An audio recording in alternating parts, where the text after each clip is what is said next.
La epístola de la misa de hoy es tomada del apóstol San Pablo a los romanos y dice lo siguiente: hermanos, hablaré a lo humano en atención a la flaqueza de vuestra carne.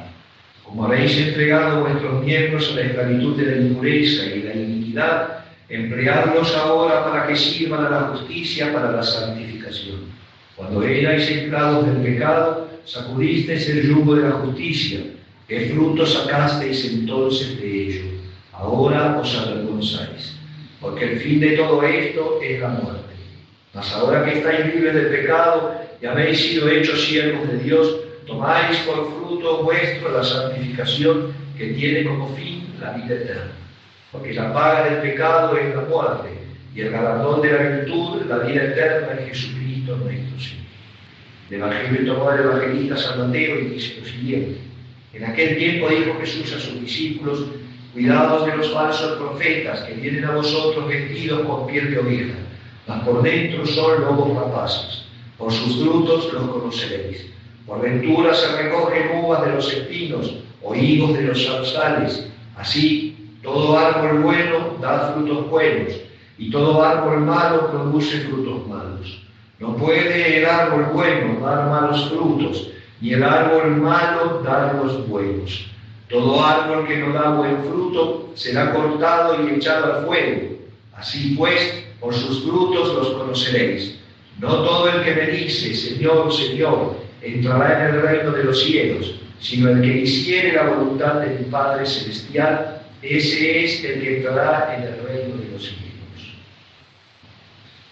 El Evangelio de hoy y la epístola de San Pablo a los romanos, el extracto de la epístola, son tan antiguos como nuevos, como dice San Agustín, hablando de Dios nuestro Señor, sabiduría eterna y amorosa, tan antigua como nueva. Yo siempre les digo a los fieles cuando leemos los extractos de las epístolas de San Pablo, parece que fueran cartas que nos llegaron recién a nosotros, como se aplican, son atemporales, son eternas, la palabra de Dios es para siempre. Entonces, hay que aprender y obrar en consecuencia cuando leemos estos textos sagrados de las Sagradas Escrituras, que es palabra de Dios. Dios inspira a los escritores sagrados, pero el escrito que sale de esa inspiración es la voz de Dios que habló a través de ellos. Entonces, en ellos tenemos lo que Dios quiere de nosotros. Hoy San Pablo nos advierte que así como fuimos hijos fuimos hijos del pecado y dimos frutos del pecado, que nos queda, dice San Pablo, cuando te entregabas al pecado y no tenías una conciencia recta y ordenada. ¿Qué te quedó de eso? ¿Qué te queda de esa vida de pecado? ¿Qué te queda del pecado que cometes, el pecado mortal o del pecado venial que vas cometiendo? Y después cuando empiezas a razonar y a pensar lo que hiciste, ¿qué te queda? Dice San Pablo. Vergüenza. Es lo único que queda. Vergüenza, tristeza del corazón, tristeza del espíritu, el hecho de haber ofendido a Dios, el hecho de haber cometido una aberración, tanto de pensamiento como de palabra, como de obra. ¿Qué te queda? Cuando estabas todavía esclavo del pecado, esa era tu vida. La realidad es que el pecador realmente lleva una vida muy triste, si se puede llamar vida. El que vive el pecado mortal y que no recupera la gracia de Dios es un muerto en vida, es un zombie, digamos así, un zombie espiritual. ¿Por qué? Porque no tiene vida en él. Y es una soledad profundísima, dice la invitación de Cristo: donde quiera que vayas te llevas contigo. Y la mayor parte de las veces estás en la soledad de tu corazón. Porque es verdad, podemos estar acompañados incluso de los seres más amados, con un amor efectivo y sincero, y sin embargo Dios nos creó para Él, y la relación del hombre es entre el alma y Dios. Todo lo demás, aún esos afectos que Dios pone en los corazones de los hombres, afectos ordenados, porque los desordenados ni hablar, porque son pecaminosos, pero del amor ordenado, el amor que se tienen los esposos, los padres, los hijos, los que se quieren, los amigos, los hermanos, etc. Es un amor muy noble cuando está ordenado, pero aún así alguna vez se va a acabar. En eso va a quedar solamente la conciencia de las buenas obras y del amor hecho, el amor ordenado al amor de Dios. Por eso, hijos míos, cuando el pecador anda en esa tristeza, cuando hay una gran conversión y uno lo ve como sacerdote, las almas de pecadores, y con uno mismo también, ¿no es cierto? Pero el sacerdote tiene esa posibilidad de ver toda una evolución espiritual en las almas, como el médico que mira la curación de sus enfermos. y uno va viendo cómo es distinta la vida del alma que regresa a Dios. A veces la alegría del pecador de muchos años de pecado que lleva esa carga justamente, y que el demonio lo ata con esa carga.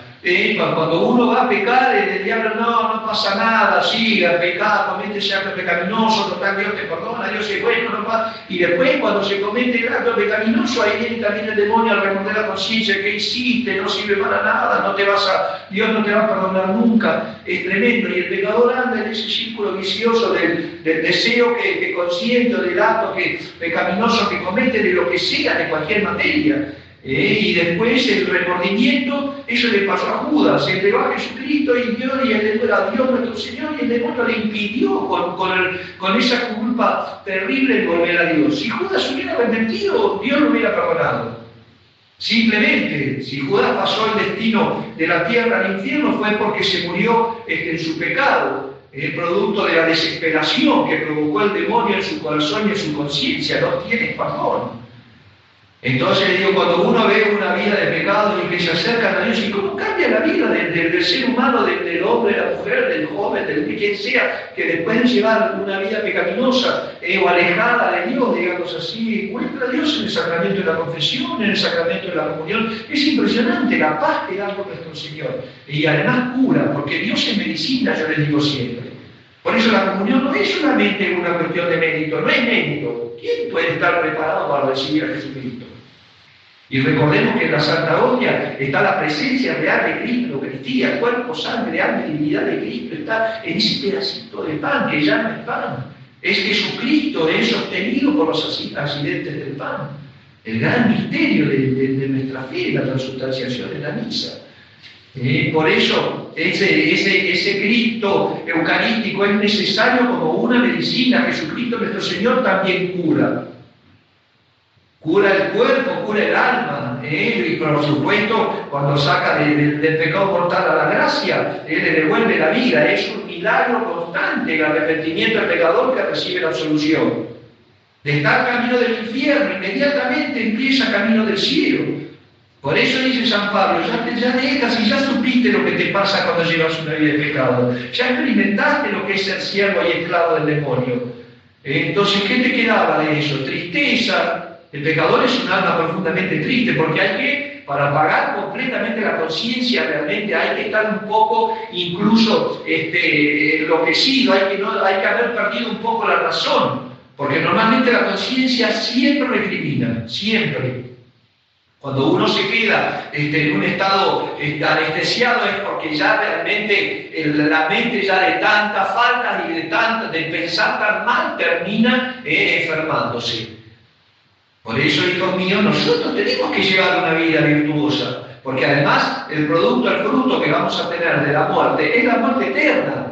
Si fuera una enfermedad como la tierra, que uno después se cura, o bueno, podemos seguir así, pero el problema es que morir en ese estado, entregarse a una vida de pecado, sin acercarse a Dios jamás, lleva a una eternidad del alma inmortal, no puede ser destruida. Y es necesario que cuando sale de este mundo, cuando el hombre muere, su alma sea juzgada, porque no se desarma, no desaparece. El cuerpo sí se desintegra en los mismos materiales, en los mismos elementos en que está constituida toda la creación. Sólidos, líquidos, gases, entonces todo eso, pero el alma sigue intacta. Entonces, como no va a morir, tiene que estar en algún lugar, y ese lugar es el que se forjó con sus propias obras. Por eso nuestro Señor en el Evangelio de hoy dice, cuidado, que por los frutos los conoceréis. Los frutos que dan, los frutos de buenas obras, aún las buenas obras bien hechas. San Juan Crisóstomo, él que le decía que vivía en la gruta de Belén, lo envidiaban. Yo le dije una vez esto, creo, lo envidiaban y qué lindo, tú vives en la gruta de Belén. Y él le dice, sí, pero no hay que vivir solamente en la gruta de Belén, hay que vivir bien en la gruta de Belén. No solamente hay que ser cristianos, hay que ser un buen cristiano. Estamos bautizados, pero a veces vivimos como paganos, como apóstatas, como herejes.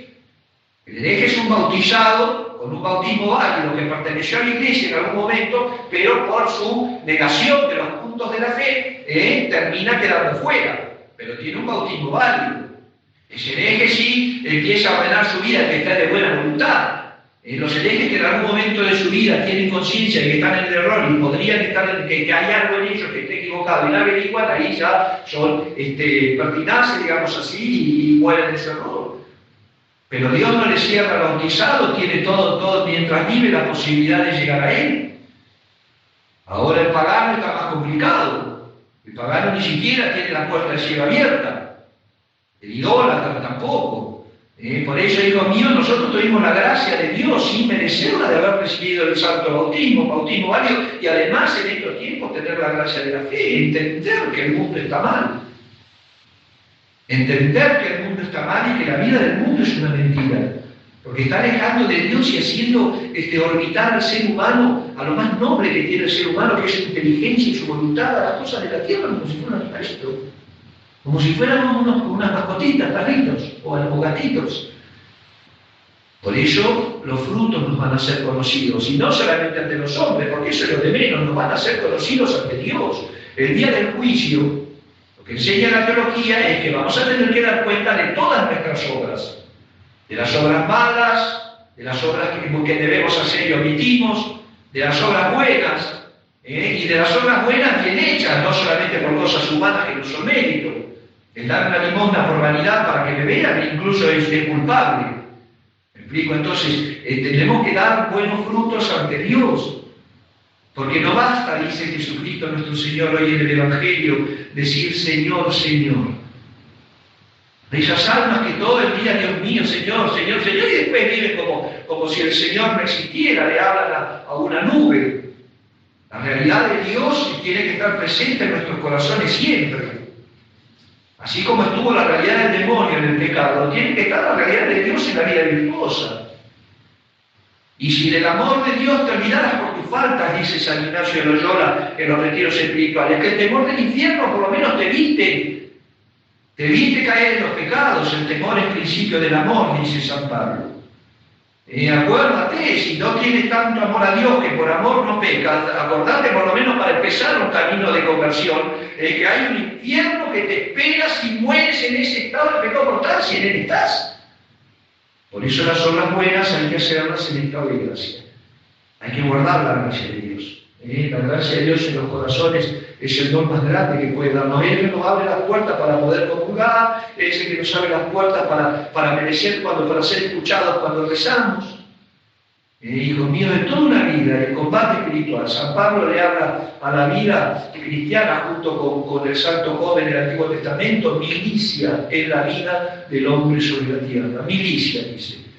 Es una pelea contra el demonio, contra el mundo, contra las sugestiones del mundo que nos quieren alejar de Dios, la vanidad del mundo, y contra nuestras propias pasiones. Realmente el alma es un campo de batalla. Y eso no tenemos que olvidarlo. Por eso el demonio, el gran vencimiento, el gran triunfo del demonio, el golpe maestro del diablo fue el Concilio Vaticano II. Porque a partir de ahí salió toda la corrupción que hay en la sociedad. El mundo moderno es un mundo así porque quitaron a Cristo, no hay un faro. Sáquenle al pobre navegante el faro que le iba mostrando constantemente esa luz, que allá está el puerto, allá está el puerto, allá está el puerto, y podía llegar al puerto. Quítenle al alma, a Jesucristo, el faro para llegar a la vida eterna, y se pierde. Y después de eso, cuando ya Dios estuvo olvidado, que es la sociedad moderna, o se inventan un Dios a su manera, les ponen toda la tecnología para que ya ni siquiera tengan, alterar tanto la vida de los sentidos, la curiosidad, la vanidad, que ya el ser humano ni siquiera piense, que ya no lea, que ya no medite, que ya no razone, que mire imágenes, dibujos, que sean impactados por cosas exteriores nada más. Vivir la vida de los sentidos y ya no poder llegar a Dios. Es tremendo. Por eso nosotros tenemos la gracia por misericordia divina, que podemos darnos cuenta de estas cosas. Podemos darnos cuenta de estas cosas. Entonces vamos a vivirla. Y no querer volver a la vida del pecado o a una vida sin Dios, como dice San Pedro, que como un animal que vuelve a oler sus cosas feas. las cosas que echa las vuelve. No, el cristiano tiene que seguir caminando un camino de virtud. Es doloroso y duro como toda vida. La vida pecadora tampoco es una vida feliz. La vida del cristiano es una vida feliz de lo que se puede ser feliz en esta tierra, con la esperanza de la eternidad. Pero después, cuando llegue ese momento de la muerte, ahí es donde empieza a contar la verdadera vida, o la verdadera muerte. Es a partir de ahí donde empieza realmente la verdad, digamos así, de uno, porque la vamos a basar en Dios. Por eso, hijos míos, nunca olvidar un alma que salvar, un cielo que ganar, un infierno que evitar y un Dios a quien amar. Eso es todo el ser humano. Para eso Dios nos trajo este mundo, para salvar el alma, para evitar el infierno y para amar a Dios sobre todas las cosas, en cada una de las acciones de nuestra vida. Y no solamente acá decir Señor, Señor. Va a llegar al reino de los cielos, dice Jesucristo nuestro Señor en su Evangelio hoy, aquel que cumpla la voluntad de mi Padre. El cumplimiento fiel de su voluntad, cumplimiento de los mandamientos y el estado de gracia. Pidámosle a la Santísima Virgen María que nos dé fortaleza, porque realmente es más fácil echarse a pelecear en la vía del Espíritu, a ser flojos y andar de ociosos y pecar. Eso es fácil, pero los frutos que van a salir de ahí son tremendos. Entonces, a pedir esa fortaleza que hace de las almas santas, para que siempre, siempre, siempre tratemos de obrar del bien, y en el bien lo mejor, para que así, llevando la cruz de cada día, porque la vida cristiana es una cruz también, luchar contra uno mismo, contra el demonio, contra una sociedad que toma al sano como si fuera loco y el loco que quiere imponer sus reglas. Es difícil andar contrariando a todo el mundo muchas veces. Entonces, que Dios nos haga, la Virgen Santísima nos haga fuertes para llevar esa cruz de cada día, de ser un buen católico en un mundo del fin de los tiempos, para que después de haber atravesado el mar tormentoso de esta vida, podamos ser recibidos en ese Evangelio eterno que Jesucristo tiene preparado para aquellos que le aman. Ave María Purísima. En el nombre del Padre, y del Hijo, y del Espíritu Santo.